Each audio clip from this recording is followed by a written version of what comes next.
Sir, আসবো? আসেন, বসে পড়েন। বসে পড়েন মানে? কি বলেন আপনি? আমি ছোটবেলা থেকে দাঁড়িয়ে পড়ি। বসে পড়লে আমার পড়া মুখস্থ হয় না। আর এখানে আমি তো চাকরির ভাইবা দিতে আসছি, পড়তে আসিনি। বসে পড়বো মানে? আপনি কি বলেন? পাগলের পাল্লায় পড়লাম নাকি আজ? এ তো দেখছি ডান বাম কিছুই বোঝে না। আচ্ছা, আপনার নাম বলুন। স্যার, আমার নাম গিট্টু। গিট্টু কারো নাম হয় নাকি? কেমন নাম এটা? স্যার, আমি যেখানে যাই সেখানে শুধু গিট্টু লাগাই, তাই সবাই আমাকে গিট্টু বলেই ডাকে। আসলে এটা আমার আসল নাম না। এই মেয়ে, আপনি কি এখানে ফাজলামি করতে আসছেন নাকি? আসল নাম বাদ দিয়ে কি সব আবল তাবল নাম বলতেছেন? আসল নাম তো আমার সিভিতে দেওয়াই আছে, আর ডাক নাম তো সিভিতে দেওয়া নাই, তাই তো ডাক নাম বললাম। এই শালা তো দেখছি আসলে একটা গিট্টু বাস।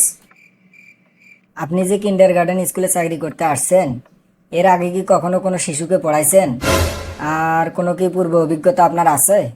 স্যার, এর আগে আমি কখনো কোনো শিশুকে পড়াইনি, তবে আমার 9 বছরের অভিজ্ঞতা আছে। কি বলেন আপনি? এর আগে কখনো কোনো শিশুকে পড়াননি, অথচ 9 বছরের অভিজ্ঞতা আছে আপনার? বুঝলাম না তো বিষয়টা। স্যার, একজন মানুষ জন্মের পর 8-9 বছর পর্যন্ত শিশু থাকে, সেই হিসাবে আমিও তো একসময় শিশু ছিলাম। এটাই আমার অভিজ্ঞতা। বাপ রে, আপনার তো বিরাট অভিজ্ঞতা। আপনার অভিজ্ঞতার কথা শুনে তো আমি হতবাক।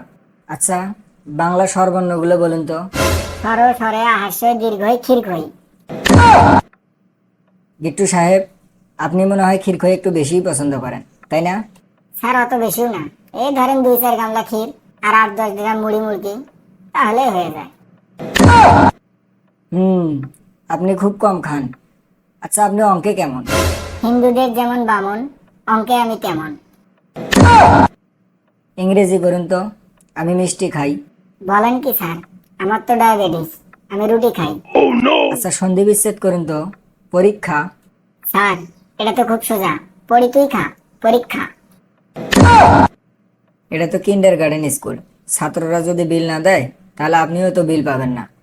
তাহলে ছাত্ররা বিল না দিলে আপনি কি করবেন? ছাত্রদের পিঠে দিব কিল, শ্বশুর করে নিয়ে আসবে বিল। আপনার তো দেখছি হেভি বুদ্ধি। এবার বলুন তো, ছাত্রদের রেজাল্ট ভালো করবেন কিভাবে? স্যার, খুব সোজা। ছাত্রদের নকল করতে দেবেন, রেজাল্ট 100-100। কমন পড়ছে না? বলুন তো আপনার ফিউচার প্ল্যান কি? আমার ফিউচার প্ল্যান, বানাবো একটা দালান। আমি তো দেখছি আপনি আস্ত বড় একটা ভণ্ড। আরে, এসব করাই তো আমার কাণ্ড। এখানে থাকবেন না আর এক দণ্ড। ভাই ভাড়াই করে দিলেন আমার পণ্ড।